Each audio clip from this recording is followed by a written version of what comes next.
Il l'a dit juste avant son investiture lors d'un meeting à Washington, Donald Trump veut agir avec une vitesse et une force sans précédent. Vous l'avez vu évidemment, ce 20 janvier, il est investi et devient le 47e président des États-Unis. Pour ce deuxième mandat, il bénéficie d'une situation très avantageuse, sans garde-fou, on a l'impression qu'il a toutes les armes pour réaliser toutes ses ambitions. En bref, on a un Trump 2.0 plus menaçant que jamais. Alors si comme moi, vous voulez comprendre ce que Trump veut faire pour ses premiers jours, pour ses premiers mois, pour ce deuxième mandat, eh bien je vous propose de rencontrer Isabelle Anne. Isabelle, tu es journaliste spécialiste US. Oui, entre autres. Et Frédéric Autran, tu es chef adjoint du service Planète. Et vous avez tous les deux été sur le sol américain pour couvrir Trump. Tous les deux correspondants aux États-Unis. Concrètement, sur cette investiture, ces premiers jours de mandat, est-ce que Trump va être pire que pour son premier mandat? Disons qu'en 2016, il y avait beaucoup d'appréhension, il y avait c'était l'inconnu pour lui déjà, l'exercice de la politique, et puis pour l'opinion, pour les Américains. Aujourd'hui, 8 ans plus tard, c'est tout à fait différent. Puisqu'on le connaît, lui connaît les rouages de Washington. On peut dire qu'il est plus puissant. Il a un parti républicain qui lui est beaucoup plus acquis qu'il y a 8 ans. Il est en position de force puisqu'il a été réélu cette fois grâce au vote populaire, ce qui n'était pas le cas en 2016. Donc il a aussi une légitimité démocratique qui était plus contestable il y a 8 ans, même si c'est le fonctionnement des élections américaines. Donc oui, on peut considérer qu'avec ces éléments-là, il est peut-être plus à craindre, en tout cas par ses détracteurs, qu'il y a 8 ans. Je vous fais une petite pause, merci beaucoup de regarder cette vidéo, j'espère qu'elle vous plaît. Si c'est le cas, abonnez-vous à la chaîne YouTube de Libération, on en publie comme ça chaque semaine. Commentez, dites-nous ce que vous en pensez, likez cette vidéo, et d'ici là, je vous souhaite un bon visionnage. Concrètement, là, ces premiers jours, ils vont ressembler à quoi? Ça va être quoi les premières mesures, les premières choses qu'il va prendre en 2 mots? Ce qui est intéressant pour compléter ce que disait Isa juste avant, c'est qu'il a changé sur certains aspects dans sa pratique du pouvoir, dans le contrôle qu'il exerce sur le parti, dans le soutien qu'il peut avoir de certaines institutions comme la Cour suprême. En revanche, il n'a pas changé de logiciel, il n'a pas changé de priorité, il n'a pas changé de slogan. On est toujours sur l'Amérique d'abord, on est toujours sur Make America Great Again, décliné à l'infini. Et parmi ses priorités, pour répondre plus directement à ta question, il y a toujours l'immigration. La lutte contre l'immigration clandestine, lui dit illégale, qui a été un problème certain pendant l'administration de Joe Biden, qui lui a permis de relancer cette lutte contre l'immigration pendant toute sa campagne et d'en faire un élément prioritaire. Donc on s'attend dans les premières heures, les premiers jours de son mandat, mais probablement dès aujourd'hui, à des décrets présidentiels, qui est sa première arme, le premier outil qu'il a à sa disposition, pour lancer tout un tas de choses, des opérations d'expulsion massive. C'est un peu sa grande promesse de la campagne de 2024 par rapport à celle de 2016. En 2016, il avait fait des choses déjà sur l'immigration, qui était un élément central de son idéologie politique. Il y avait eu notamment le fameux Muslim ban qu'il avait mis en place rapidement pour empêcher aux ressortissants de certains pays à majorité musulmane de venir aux États-Unis. Là, on est vraiment dans une logique de prendre les immigrés en situation irrégulière aux États-Unis et de les expulser. Donc on est dans quelque chose qui est beaucoup plus fort symboliquement, beaucoup plus fort dans ce que ça peut avoir comme impact aussi sur des communautés. Pourquoi c'est différent du Muslim ban? C'est différent parce que là, on parlait d'une certaine manière protéger les frontières dans son langage et empêcher à certaines personnes que lui pouvait taxer de suspicions, notamment terroristes, de rentrer aux États-Unis. Là, on parle de potentiellement 11 millions de personnes qui vivent aux États-Unis, pour certains depuis qu'ils sont enfants, qui travaillent aux États-Unis, qui contribuent à l'économie, qui parfois ont des maisons, qui consomment, etc. Des familles. Donc c'est symboliquement et humainement beaucoup plus fort et beaucoup plus dangereux que ce qu'il a pu faire en 2017. Trump, il n'est pas précis dans les chiffres qu'il donne parce qu'il va y avoir une réalité logistique. Lui, il a promis de procéder à des expulsions massives dès son arrivée au pouvoir. Là, on entend dans la presse américaine qu'il pourrait y avoir des raids post-investiture dès mardi, dès demain.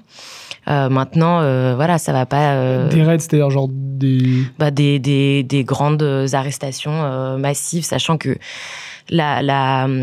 l'immigration sans papier aux États-Unis, on sait où ils travaillent parce que il y a des secteurs qui sont qui emploient très largement cette main d'œuvre bon marché, corvéable, qui acceptent de faire des métiers que la population américaine ne veut plus faire, hein, que ce soit dans la construction, l'agroalimentaire, dans l'hôtellerie, le service à la personne, etc. Donc oui, ils peuvent viser des usines, par exemple, où on sait que je sais pas, dans le, comment on dit, meatpacking, pour l'agroalimentaire, par exemple, on sait qu'il y a une grande proportion d'immigrés sans papier qui travaillent. Donc, ils pourraient s'amuser à faire ça. Enfin, pardon, s'amuser, mais ICE avait fait des raids comme ça au début du précédent mandat de Trump. Ils savent le faire. Après, ils vont pas expulser des millions arithmétiquement en une semaine. Voilà.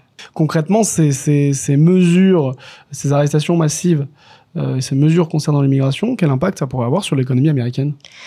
Ça peut avoir un impact non négligeable qui a été mesuré par des économistes, par des institutions financières, parce que, comme je le disais, il y a des secteurs qui dépendent essentiellement de cette main-d'œuvre. Hein. Dans l'agriculture, par exemple, si vous allez voir des exploitations agricoles en Californie, par exemple, tous les gens qui sont dans les champs, ce sont pas forcément des immigrés sans papier. Hein. Ça peut être des gens qui ont des documents, mais beaucoup d'entre eux le sont. En plus, comme il y a beaucoup de systèmes de sous-traitance.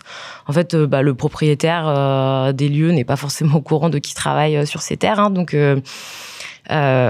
ça peut complètement amputer l'économie américaine d'une main-d'œuvre très utile dans certains secteurs de l'économie. Donc, je le disais, la construction, l'agroalimentaire, etc. Donc quel effet ça a dans une économie comme l'économie américaine qui aujourd'hui est en situation de plein emploi?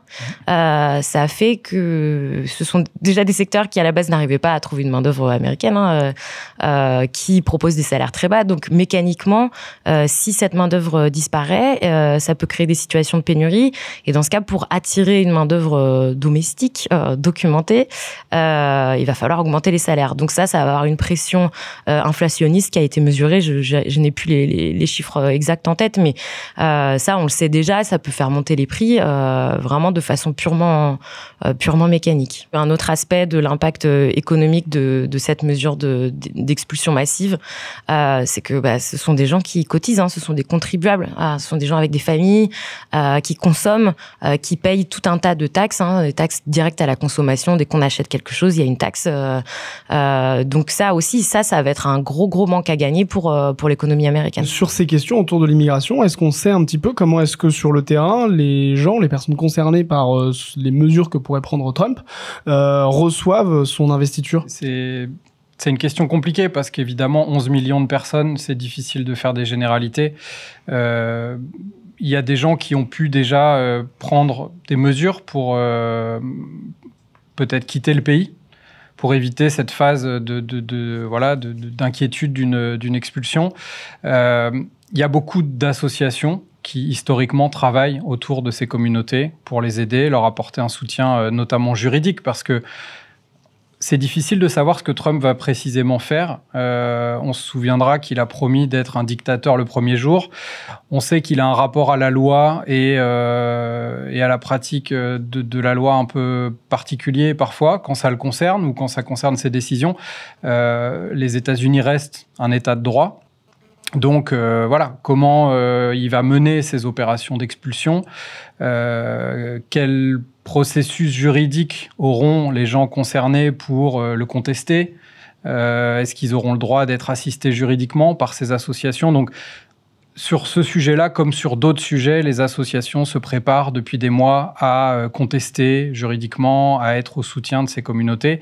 Maintenant, il faut savoir aussi que ces communautés avant même Donald Trump, elles vivent déjà, pour certaines, dans une forme de clandestinité. C'est difficile dans certains États, notamment des États républicains. Moi, j'étais pendant la campagne en reportage dans le Wisconsin, par exemple. C'est un État où il n'y a pas de possibilité, quand vous êtes immigré, disons, en situation irrégulière, d'avoir, par exemple, un permis de conduire. Ce qui peut être le cas dans certains États démocrates où on reconnaît l'existence de ces gens-là, on leur donne des papiers qui leur permettent, s'ils sont contrôlés, par exemple, au volant, de pouvoir justifier au moins de leur identité. Dans des États plus conservateurs, c'est plus compliqué. Donc, c'est des gens qui, déjà, ont l'habitude de vivre en faisant attention, de vivre en étant cachés. C'est intéressant parce que Donald Trump a tendance à dépeindre les immigrés, comme il le faisait déjà dans sa première campagne, comme des criminels, etc. Il faut savoir que les chiffres montrent bien que le taux de criminalité est inférieur dans les communautés immigrées qui n'ont pas de situation régulière aux États-Unis que dans la population générale.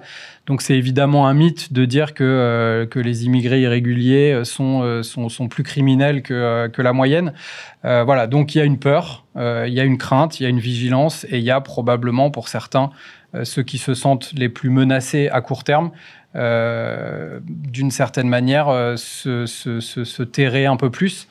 Notre correspondant Julien Gester, qui a fait un road trip ces derniers jours jusqu'à l'investiture et notamment retourné à Springfield, qui est une petite ville dans l'Ohio, on ne va pas rentrer dans le détail, mais où Donald Trump avait relayé cette théorie complotiste absurde selon laquelle les immigrés haïtiens qui sont présents en masse dans cette ville mangeraient des chats et des chiens. C'était l'été dernier. Et il a pu constater sur le terrain que plusieurs milliers de ces Haïtiens ont déjà quitté la ville. Parce qu'on sait que Trump en a fait un symbole et c'est probable que dans les jours ou les semaines à venir, il y ait une opération d'expulsion massive qui se déroule dans cette ville, même si par ailleurs, la plupart de ces immigrés haïtiens ont une protection juridique spéciale qui leur a été accordée et que Trump pourrait d'ailleurs, sur laquelle il pourrait revenir. Mais voilà, ça montre bien que des gens déjà, avant même que Trump soit arrivé au pouvoir, ont pris des décisions pour d'une certaine manière se protéger de ce qui pourrait leur arriver. Ce que je vous propose aussi, c'est de discuter des questions économiques, parce que notamment des choses que je lis dans le chat. Comment est-ce que Trump voit l'économie américaine? Qu'est-ce qu'il compte faire? Ça, c'est ça qui est assez intéressant, c'est que le discours de Trump tout au long de la campagne, ça a été de dire que l'économie américaine dont il allait hériter émanant de l'administration du démocrate Joe Biden était en ruine, que c'était un champ de ruines. Bon, c'est pas du tout le cas. Il se trouve que l'économie américaine a subi une forte inflation qui a beaucoup touché les consommateurs et c'est là-dessus que Trump a été très fort et a su instrumentaliser cette colère des consommateurs américains qui sont pas dupes et qui voyaient bien le prix de certaines denrées de base augmenter d'année en année. Par contre, sur tous les autres indicateurs économiques traditionnels, les États-Unis vont très très bien en termes de croissance économique, en termes d'emploi. Je le disais tout à l'heure, une situation de plein emploi. L'administration Biden a été une machine à créer de l'emploi grâce à tous les grands projets, les grandes lois d'investissement, que ce soit dans les infrastructures ou sur le climat, pour le dire vite, parce que c'est pas juste le climat, c'est le climat et de nombreux programmes sociaux en parallèle qui ont créé énormément d'emplois, même si ça a été long à mettre en place. Il faut que l'argent se débloque et soit envoyé dans les États. Donc on n'en voit pas du tout les conséquences réelles sur le terrain dès aujourd'hui. Mais par contre on voit sur tout un tas d'indicateurs la faiblesse des États-Unis, c'est sur sa dette qui est essentiellement un héritage des décisions fiscales, des cadeaux fiscaux que Trump avait décidé au début de son premier mandat. Donc c'est un peu ironique, de voir son jugement de l'économie. Donc il hérite d'une économie qui va sur tous ces indicateurs. Encore une fois, ça préjuge pas de la vie quotidienne des Américains, enfin dans une certaine mesure. Mais en tout cas, Trump a su cultiver une sorte de colère dans le manque d'avancement économique d'une certaine partie de la population. Pardon, juste une question de Jeff Bezos qui se demande si Biden n'a pas augmenté la dette. Alors, je me rappelle plus des chiffres. On a un papier de Philippe Coste qui est à New York qu'on doit publier aujourd'hui, je crois. Il l'a augmenté, mais en fait, comme tous les présidents américains, c'est ça qui est aussi fascinant avec l'économie américaine, c'est qu'on est à, je crois, 36 000 milliards de dettes. Donc, c'est évidemment le pays le plus endetté du monde. Pourquoi ils peuvent se permettre ça quand, si on compare avec la France, par exemple, on voit bien que ça devient un gros problème politique. Aux États-Unis, il reste une frange d'élus républicains qui, d'ailleurs, pourraient poser des problèmes à Trump, qui sont très à cheval sur la rigueur budgétaire, même si les républicains, et on a pu le voir avec Isa quand on était correspondant l'un puis l'autre, ils sont souvent, quand ils sont dans l'opposition, ils sont très à cheval sur la dette et la dépense publique. Quand ils sont au pouvoir, ils sont beaucoup plus laxistes sur la dépense publique, et c'est comme ça que Trump a pu faire passer ses cadeaux fiscaux pendant son premier mandat. Cadeaux fiscaux qui promet par ailleurs maintenant de prolonger, parce qu'ils ont une date d'expiration pendant son second mandat. Il promet de baisser encore l'impôt sur les sociétés. Et tout ce qu'on sait de son programme économique pour l'instant, c'est qu'il va creuser massivement la dette des États-Unis. Donc, ils ont cet outil-là. La force de l'économie américaine, la force du dollar fait que jusqu'à présent, ça tient. On ne sait pas si ça tiendra éternellement, mais en tout cas, ils peuvent se permettre d'avoir une dette qui est quasiment hors de contrôle. Est-ce que certains élus républicains, puisqu'il a une majorité infime à la Chambre notamment, il peut se permettre 3 ou 4 voix de perte pour faire passer d'éventuels projets de loi? Est-ce que ces élus-là tenteront de mettre une pression sur la dépense publique? Tout ce qu'on a vu depuis 10 ans dans sa relation avec les élus républicains incite pas forcément à penser que ce sera le cas. Voilà, mais il promet de baisser à nouveau l'impôt sur les sociétés, qu'il avait déjà baissé de plus de 15 points pendant son premier mandat. Il veut le ramener à 15%, là où Kamala Harris, par exemple, proposait plutôt de le réaugmenter. Donc on est vraiment dans une logique de cadeaux fiscaux, un peu à tout le monde, mais surtout aux plus riches. Et on parlera peut-être après de ces soutiens milliardaires qui...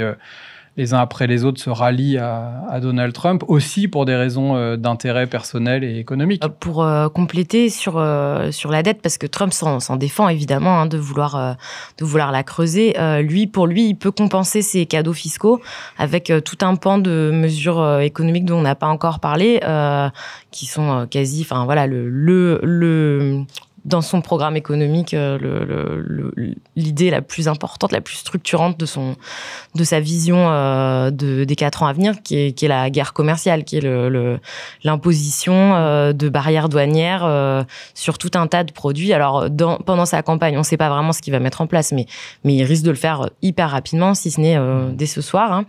Pendant sa campagne, lui, il parlait de droits de douane universels, c'est-à-dire sur tous les produits venant de tous les pays. Donc, n'importe quel produit qui passe la frontière américaine, qui a été fabriqué en dehors des frontières, recevrait une taxe de 10%. Si ce sont des produits qui ont été fabriqués en Chine, ce serait à 60%. Et il a également parlé de tarifs douaniers sur des produits venant du Mexique et du Canada, sauf si, donc ça, on comprend tout de suite qu'il l'utilise comme moyen de coercition, c'est ça on dit en français, de coercition, puisqu'il dit sauf si il règle la question de l'immigration illégale et du trafic de drogue. Donc voilà, il en fait une condition. Mais il a même aussi menacé les pays des membres des BRICS de leur mettre une taxe de 200% s'ils s'engagent sur la voie de la dédollarisation, qui est un peu une vieille lune. Enfin, ça fait depuis des années qu'on en parle. Et ça peut avoir quoi comme conséquences concrètes, ces droits de douane sur l'économie américaine et sur l'économie des autres pays? Sur les autres pays, ça va faire que le marché américain sera beaucoup moins attractif pour les exportateurs, puisque leurs biens seront plus chers. Le calcul de Trump, c'est de dire ce protectionnisme, ces barrières douanières vont rendre les produits étrangers beaucoup plus chers que les produits américains. Donc, il y aura une incitation pour le consommateur américain de se tourner vers des produits américains. Et donc, grâce à ça, on va augmenter les bénéfices des entreprises américaines et on va faire prospérer l'emploi manufacturier aux États-Unis. Donc, on va rouvrir des usines, etc. Bon, ça, c'est vraiment le discours protectionniste et populiste sur le plan de l'économie que Trump porte depuis sa campagne en 2015. Bon, on sait que ce qui s'est passé, parce qu'il l'a en partie fait pendant son premier mandat, de façon bien moindre comparé aux menaces qu'il profère aujourd'hui. À l'époque, il avait mis 25% et 10% sur l'acier et l'aluminium, d'abord en provenance du monde entier, puis ensuite il y a eu un peu du cas par cas avec certains alliés, il y a eu des renégociations, etc. Le but étant quand même de tordre le bras à Pékin, parce que les États-Unis ont un déficit commercial et Trump ne le supporte pas. C'est quelque chose qu'il voit. Alors la dette nationale n'est visiblement pas trop son problème. Par contre, le déficit commercial, il le voit vraiment comme une faiblesse des États-Unis. Et à côté de ça, on a la Chine qui a explosé les records historiques en 2024 d'excédent commercial. Et ça, Trump, voilà, vraiment, il est obsédé par ce sujet depuis toujours, sans vraie compréhension de l'impact économique que ça a, parce que importer des produits de l'extérieur, c'est parce qu'ils sont plus compétitifs en termes de prix, donc ils sont moins chers pour le consommateur américain. Ce qui peut se passer dans un premier temps, c'est de faire monter les prix aux États-Unis, de fait.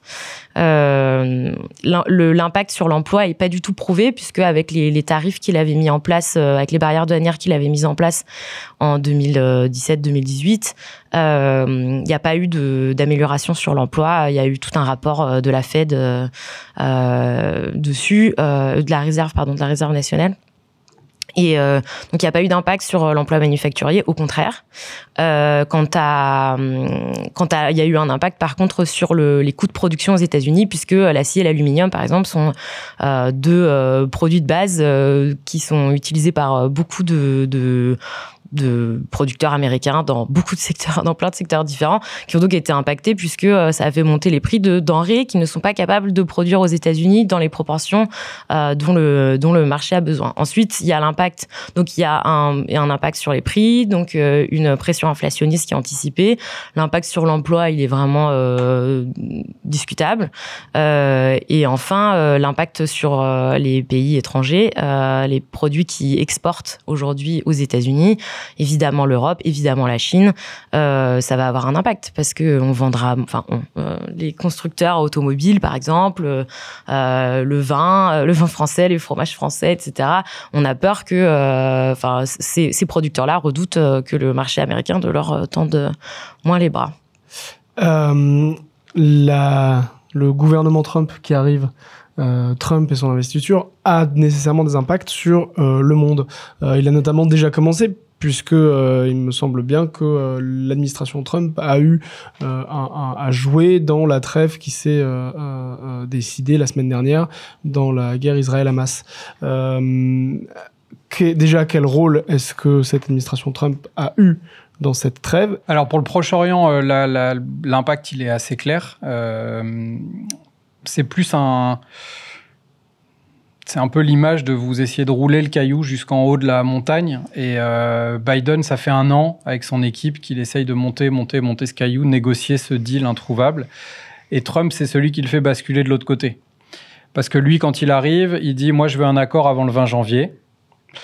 Et Biden sait que Trump va vouloir un accord. Et donc, ce que fait Joe Biden dès qu'il reçoit Trump une semaine après l'élection dans le bureau ovale, qui est une visite un peu de courtoisie, il lui demande, et ça on le sait parce que ça a été raconté par des médias américains qui ont des sources haut placées, il lui demande de mettre de côté leur animosité personnelle, qui est importante, pour le bien de cette négociation.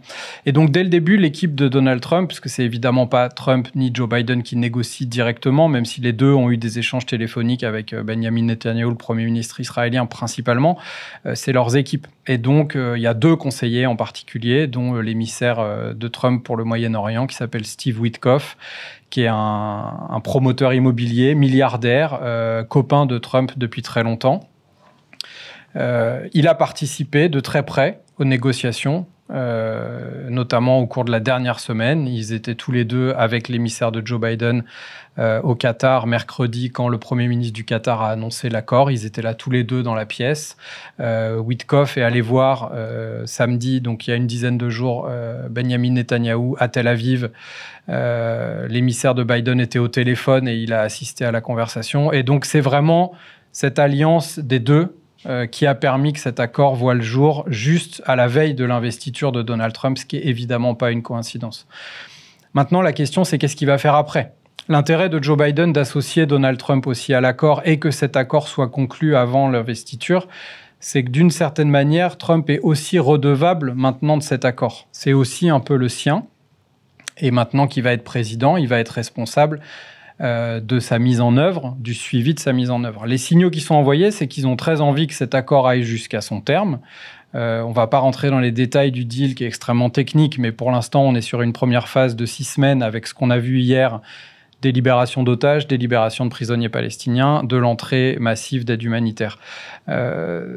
Déjà, il y a des doutes sur le fait que cette première phase puisse aller à son terme. Et ensuite, la principale interrogation aujourd'hui, elle est, est-ce que les Israéliens ont envie d'une trêve durable qui deviendrait de fait un arrêt de la guerre, ou est-ce qu'à l'issue de cette première phase, ils ont plutôt envie de reprendre la guerre pour poursuivre leur objectif principal de guerre qui a toujours été le même depuis le 7 octobre, à savoir l'éradication complète du Hamas.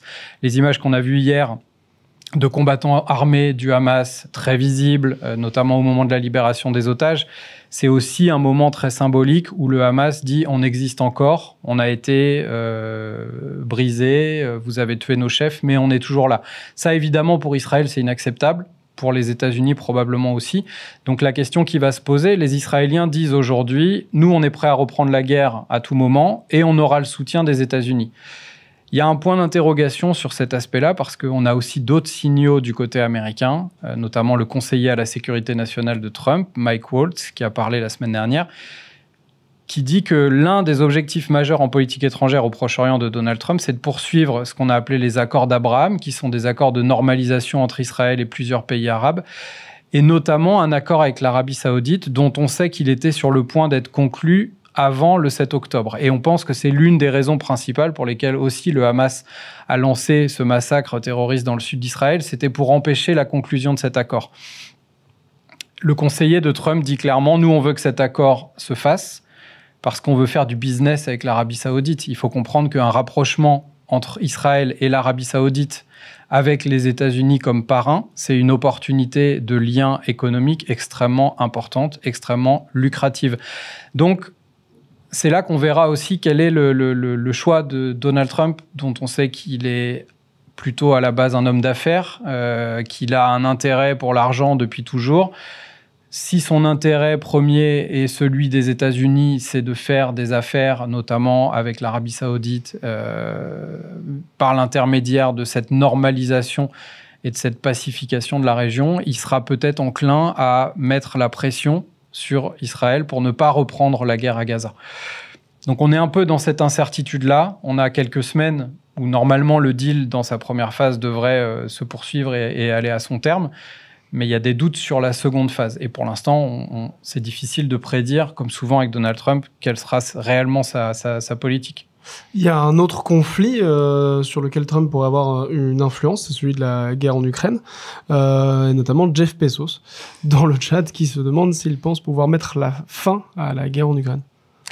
Alors, il le pense, il l'a dit, avec ses mots, c'est-à-dire qu'il avait d'abord dit que son élection elle-même, avant même qu'il soit président, suffirait à mettre fin à la guerre.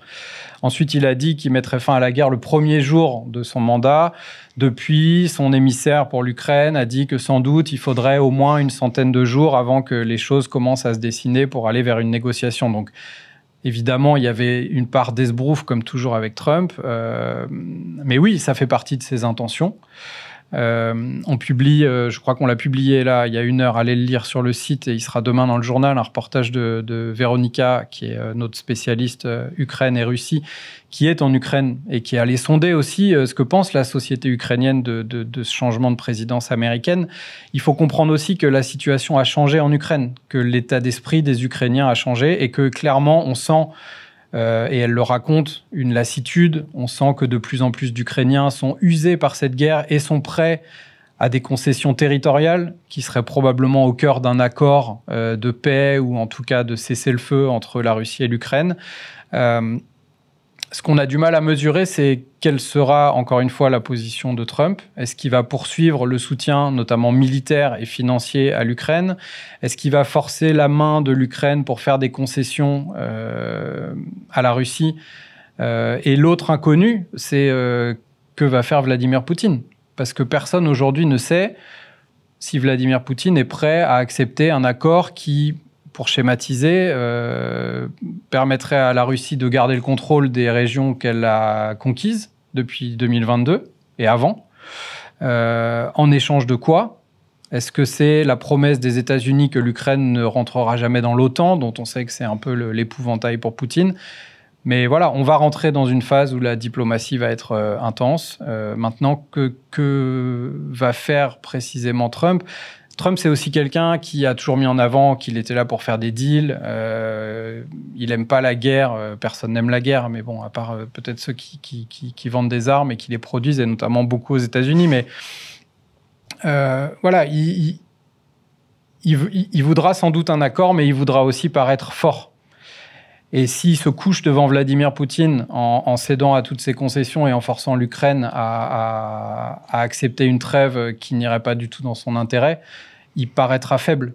Donc, c'est peut-être pas non plus son intention. La réalité, c'est qu'on n'est pas vraiment capable aujourd'hui de dire où est-ce qu'il mettra des lignes rouges, sur qui il va exercer le plus de pression entre les Ukrainiens et Vladimir Poutine. Tout ça, c'est des choses qui vont se décider quand, à quel moment. J'imagine que c'est pas ce qui va se passer dans les premiers jours dans l'investiture de Trump. Non. Non, ces premiers jours, on va vraiment être sur des priorités dont on a déjà parlé, l'immigration, les barrières douanières. Et après, on peut imaginer que les premiers contacts diplomatiques ont déjà commencé, vont se poursuivre. Est-ce que lui va organiser dans quelques semaines, dans quelques mois, un sommet ou essayer de mettre en place les conditions d'un sommet trilatéral avec Zelensky d'un côté, Poutine de l'autre? On peut imaginer que ça fasse partie des scénarios, mais pour l'instant, ce ne sera pas la priorité du premier jour. Il y a un élément qui a été très étonnant avant l'investiture de Trump, je crois qu'il a commencé à en parler 1 ou 2 semaines avant son investiture, c'est des délires un peu expansionnistes. Trump veut annexer le Groenland et le Canada. Oui, alors le Groenland, il en avait déjà parlé lors de son premier mandat. C'était déjà un peu une lubie. Là, effectivement, il a étendu ses velléités expansionnistes au Canada, au canal de Panama, avec voilà, est-ce que c'est du bluff, avec des arguments économiques qui sont pas complètement absurdes dans sa rhétorique et dans sa logique. Mais oui. Il est vraiment sur il y a un côté un peu impérialisme américain qui semble se dessiner. Il y a eu ces derniers jours, il y a des auditions au Congrès qui ont commencé pour la confirmation par le Sénat des membres du cabinet de Donald Trump, dont Marco Rubio, qui est l'ancien sénateur de Floride, qui a été désigné par Trump pour être son secrétaire d'État, donc son chef de la diplomatie. Et Marco Rubio a dit des choses vraiment intéressantes sur la remise en cause par les États-Unis de l'ordre multilatéral tel qu'il existe depuis 1945, dont les États-Unis ont toujours été considérés depuis comme le principal garant à travers les institutions internationales, même s'ils ont un rapport très conflictuel avec l'ONU, mais via notamment l'Alliance Atlantique, l'OTAN. Et lui dit qu'on est en train de changer d'air et qu'il faut un nouveau système multilatéral. Et dans le cadre de ce nouveau système, il y aurait peut-être un impérialisme américain avec des intérêts économiques notamment. Quand Trump dit l'Amérique d'abord, en fait, il faut aussi comprendre que chacune de ces décisions, en tout cas dans son esprit, sont prises avec la volonté de défendre avant tout l'intérêt des Américains, l'intérêt des États-Unis, parfois son intérêt à lui ou l'intérêt de ses proches et des milliardaires qui l'entourent. Mais le cas du Groenland en ça est assez intéressant parce que le Groenland, donc c'est un territoire autonome qui appartient au Danemark. Le Danemark est quand même membre de l'OTAN, membre de l'Union européenne. Donc, si Trump, par exemple, décidait d'aller conquérir par la force le Groenland, ça poserait un énorme cas de conscience totalement inédit à l'OTAN, puisque les États-Unis étant membres de l'OTAN, ils attaqueraient un autre membre de l'OTAN. Et par ailleurs, le Danemark étant membre de l'Union européenne, il y a une clause de défense mutuelle entre tous les pays de l'Union européenne qui, normalement, obligerait les États membres de l'Union européenne, donc la France, donc l'Allemagne, à aller faire la guerre aux États-Unis pour protéger le Groenland. Donc on a du mal à imaginer que ça puisse être le scénario privilégié. En revanche, il y a des velléités parfois d'indépendance du Groenland. Et dans un des articles qu'on a publié la semaine dernière, notre journaliste a interrogé, c'est Jean Quatremer, notre correspondant à Bruxelles, qui a interrogé Jean-Louis Bourlange, qui est un ancien député européen, ancien président de la Commission des Affaires étrangères de l'Assemblée nationale, qui, lui, émet un peu une hypothèse qui serait que les États-Unis tordraient le bras au Danemark pour que le Danemark autorise un référendum d'autodétermination du Groenland, et qu'ensuite, Elon Musk pourrait aller, comme il l'avait fait pendant la campagne, promettre à tous ceux qui voteraient en faveur d'un référendum d'adhésion aux États-Unis de dire si vous votez pour rejoindre les États-Unis, je vous donne $1 million. Le Groenland, c'est, je ne veux pas dire de bêtises, mais entre 40 et 50 000 habitants. Donc pour quelqu'un comme Elon Musk, 1 million, si tu votes pour rejoindre les États-Unis, c'est une possibilité. Et pourquoi le Groenland? C'est ça qui est intéressant à rappeler. Le Groenland, avec la fonte des glaces, c'est des gisements d'hydrocarbures qui deviennent exploitables et des gisements de terres rares qui sont utiles dans tout ce qu'on construit aujourd'hui d'électronique, de batteries, etc., qui deviennent exploitables. C'est une route maritime nouvelle qui s'ouvre via l'océan Arctique. Donc, c'est stratégique d'un point de vue commercial, stratégique d'un point de vue militaire, notamment dans la perspective d'un affrontement un peu systémique avec la Chine. Donc, pour le coup, Trump, si on regarde ça de manière totalement cynique et froide, a de très bonnes raisons de vouloir mettre la main sur le Groenland, qui effectivement serait quelque chose de très stratégique à contrôler. Est-ce qu'il y arrivera via peut-être ces référendums et donc sans l'usage de la force? C'est pas impossible. Et objectivement, s'il a l'intention d'y arriver, il vaudrait mieux que ce soit sans l'usage de la force, sinon ça mettrait tout le monde dans une situation absolument intenable, à commencer par les Européens. Ouais. Tu parlais d'hydrocarbures, etc. Ça m'amène à une question qu'on se pose évidemment avec l'investiture de Donald Trump, c'est l'impact de son deuxième mandat sur le climat.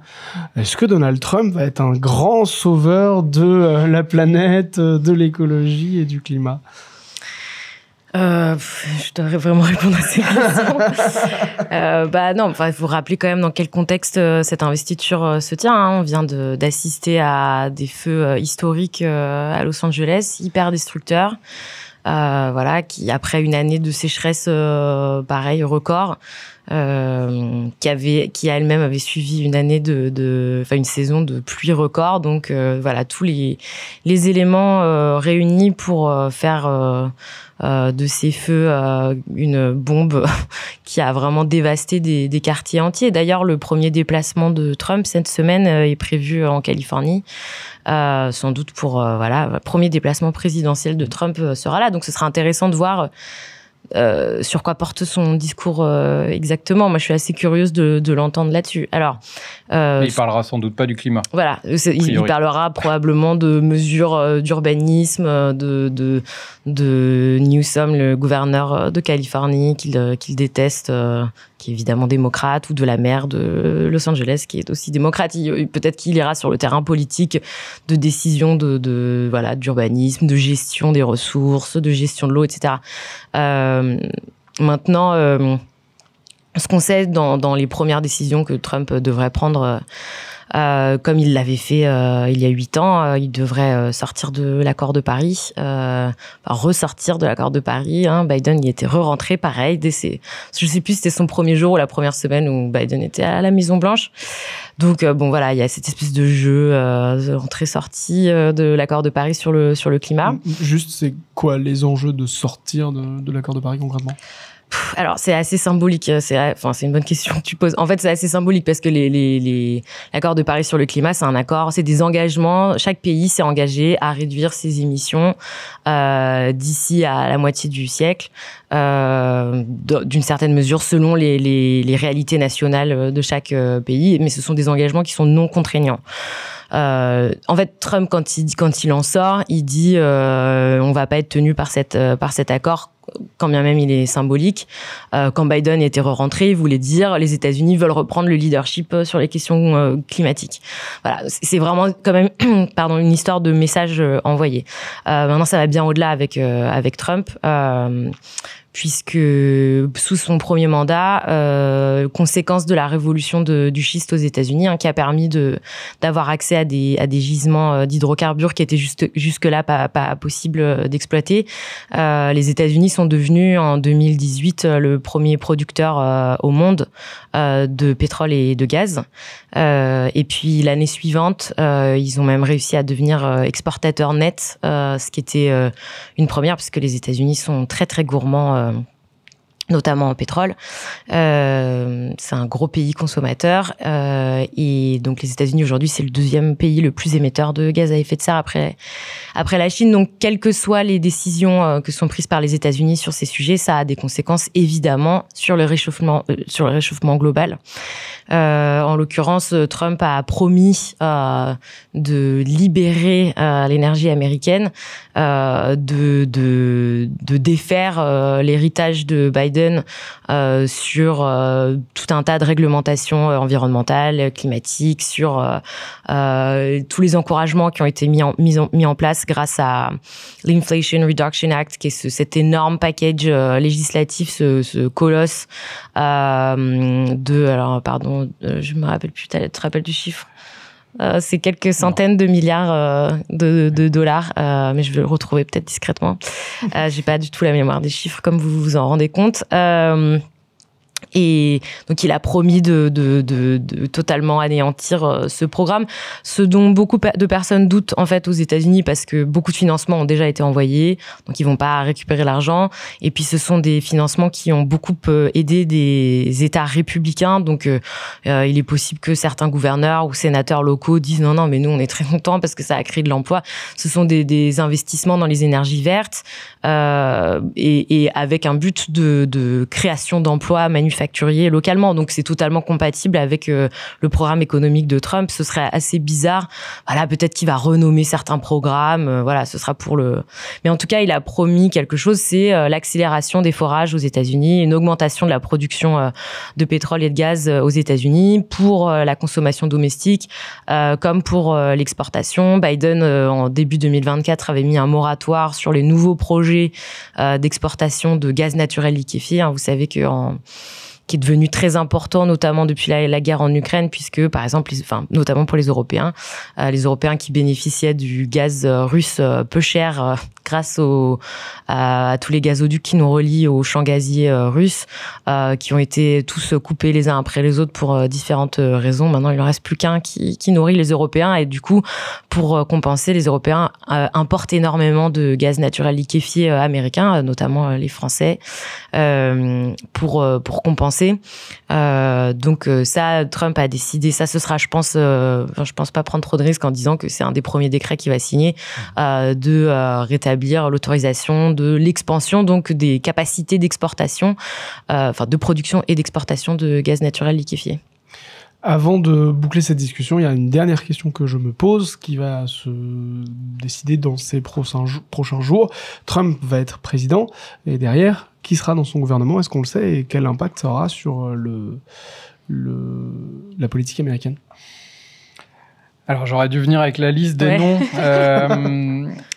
Il y a quelques figures connues. J'ai mentionné Marco Rubio, le futur secrétaire d'État. Il y a J.D. Vance, qui est son vice-président. Après, Trump n'a pas forcément une vision très partageuse du pouvoir. Isabelle mentionnait au tout début de la discussion le fait que les garde-fous qui l'entouraient pendant son premier mandat ont pour la plupart sauté. Ça se voit aussi dans la composition de son cabinet, dans les gens qui vont l'entourer, pas forcément d'ailleurs tous membres de son cabinet. C'est beaucoup de gens qui lui sont extrêmement fidèles. Il y a moins de gens, on va dire, expérimentés ou plus traditionnels qu'au cours de son premier mandat. Il a vraiment fait le choix cette fois-ci de s'entourer de gens extrêmement loyaux, qui a priori ne vont pas contester ses décisions, ne seront pas d'une grande utilité sur leurs compétences pour certains sujets. Il y en a un qu'on peut mentionner parce qu'il sera probablement assez visible dans les prochains jours. C'est Tom Homan, qui est le patron, qui est un peu son tsar de l'immigration. Lui, il était déjà avec lui au cours du premier mandat. Il dirigeait ICE, qui est la police aux frontières.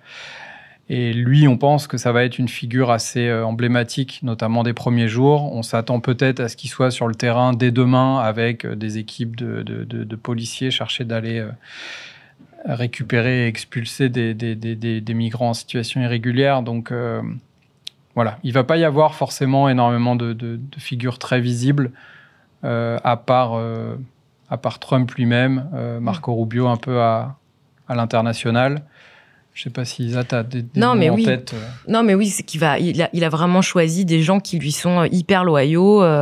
Il n'est pas du tout allé chercher dans un vivier traditionnel du Parti républicain pour aller prendre des figures, je sais pas, des sénateurs qui sont au pouvoir depuis, qui sont élus depuis très longtemps. C'était pas du tout sa grille de lecture. Il y a 8 ans, il avait cherché à faire un peu un mix entre des gens issus du monde MAGA et des élus républicains traditionnels. Cette fois-ci, il s'en fiche complètement. C'est pas du tout ce qu'il a cherché à faire. Je vois qu'il y a quelqu'un sur le chat qui mentionne Hexeth, qui va donc être, s'il est confirmé, le secrétaire à la défense, qui est un chroniqueur de Fox News à la base, un vétéran de la garde nationale, mais surtout qui est un grand fan de Trump, et c'est réciproque. Et Trump l'a découvert en regardant Fox News, quoi. Enfin, je veux dire, c'est ce genre de sélection-là, c'est ce genre de casting que Trump a fait pour composer son administration. Là, on parle vraiment de l'administration au sens classique du terme, c'est-à-dire des gens qui sont en phase de confirmation par le Sénat. Là, on les suit, ça a commencé la semaine dernière déjà, et donc on voit un peu ce qui passe, ce qui bloque. Mais par contre, il y a d'autres figures qui vont être très influentes, comme le rappelait Fred, avec ce que Trump leur laissera comme place. Mais notamment, on en a déjà parlé plusieurs fois au cours de la conversation, mais Elon Musk, qui n'a pas de titre, qui ne sera pas confirmé, qui ne sera redevable devant personne. Lui, on ne sait pas exactement quel sera son titre officiel aujourd'hui, mais a priori en charge d'une forme d'agence de réduction des dépenses de l'État américain. Qui était censé le faire avec un ancien concurrent de Trump pendant la primaire, les primaires républicaines. Là, je lisais ce week-end, selon la presse américaine, que même, j'arrive jamais à dire son nom de famille, donc c'est pour ça que je me suis pas engagée. Est-ce que tu y arrives, Fred? Vivek Ramaswamy. Je suis désolée. Ramaswamy, ouais. Visiblement, serait déjà sur la touche. L'équipe de Musk serait déjà en train de le pousser de cette agence-là. Je sais pas si ça va se vérifier dans les jours qui viennent. Mais enfin, ça montre déjà, avant même de commencer quoi que ça, on connaît pas le périmètre de cette agence, ni ses moyens, si ce sera vraiment quelque chose de consultatif ou si au contraire ils vont jouer les porte-flingues à débarquer dans les agences gouvernementales, un peu comme Musk l'a fait quand il a racheté Twitter et qu'il avait toute une chorégraphie sur son arrivée et qu'il a vidé je sais plus quelle proportion de salariés de Twitter. Et on sait pas non plus combien de temps Musk va rester dans les bonnes grâces de Donald Trump. Parce qu'il y aura un papier dans le journal de demain d'Élise Vignacourt, qui est notre spécialiste tech, qui raconte un peu la mission que Musk va avoir au sein de cette agence non gouvernementale pour les coupes budgétaires. Mais au-delà de ça, on sait déjà qu'il y a des tensions très vives à l'intérieur des proches soutiens de Donald Trump, entre une frange beaucoup plus nationaliste, nativiste, suprémaciste, et ce que représente Elon Musk, qui est quand même quelqu'un qui a un empire commercial avec des liens très étroits. On parlait de la Chine. Il a vu hier le vice-président chinois qui est à Washington pour représenter le président chinois à l'investiture. Musk a une énorme usine Tesla en Chine. C'est quelqu'un qui construit plein de choses, mais notamment des voitures électriques. Donc, on ne sait pas non plus combien de temps cette histoire d'amour, cette bromance, pour reprendre le terme un peu classique entre Musk et Trump, va durer. Mais Steve Bannon, par exemple, qui a longtemps été présenté comme l'éminence grise, le mauvais génie de Donald Trump, a dit il y a quelques jours, moi, ma mission, ce sera en gros que Musk disparaisse du paysage. Donc on sait déjà qu'il y a d'énormes tensions. Ça s'est cristallisé il y a quelques semaines sur une histoire de visa spécifique pour le secteur de la tech dont les entreprises de Musk bénéficient et que certains voudraient, dans l'entourage de Trump, limiter ou éradiquer. Donc ce sera intéressant et probablement que ça donnera lieu peut-être à un prochain stream parce que sur Musk, il y a énormément de choses à dire. Mais voilà, combien de temps il sera dans les bonnes grâces et dans l'entourage très proche de Donald Trump, c'est une question, je pense, à laquelle aujourd'hui personne n'est capable de répondre. Et en plus, tu me teases de prochains sujets de stream que nous avions notés. C'est parfait. Merci beaucoup Fred et Isabelle d'avoir répondu à nos questions.